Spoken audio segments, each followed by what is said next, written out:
ওহ, vocational ট্রেনিংও। হ্যাঁ, যাতে ছাত্রছাত্রীরা ধর্মীয় শিক্ষার পাশাপাশি অন্য কাজের জন্য তৈরি হতে পারে।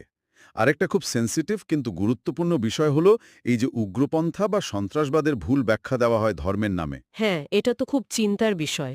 উৎসগুলো বলছে মাদ্রাসাগুলো এখানে ইসলামের যে শান্তির কথা, সহনশীলতার কথা, সেটা প্রচার করে একটা পজিটিভ ভূমিকা নিতে পারে, ভুল ব্যাখ্যার বিরুদ্ধে দাঁড়াতে পারে। তার মানে সব মিলিয়ে দেখলে মাদ্রাসা শুধু একটা ধর্মীয় প্রতিষ্ঠান নয়, একে জ্ঞান, মূল্যবোধ আর আধ্যাত্মিক উন্নতির জায়গাও বলা যেতে পারে, বিশেষ করে যখন তারা নিজেদের আপডেট করছে। একেবারে উৎসগুলো থেকে এই ছবিটাই উঠে আসছে।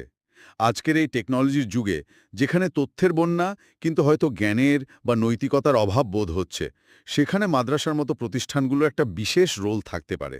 যদি তারা ঐতিহ্য আর আধুনিকতার মধ্যে একটা ব্যালেন্স রাখতে পারে, একদম ঠিক।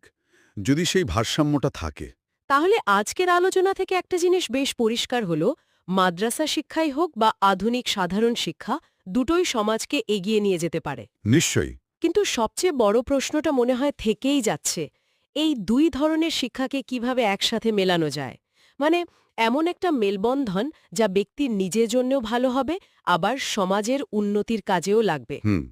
এটাই আসল চ্যালেঞ্জ।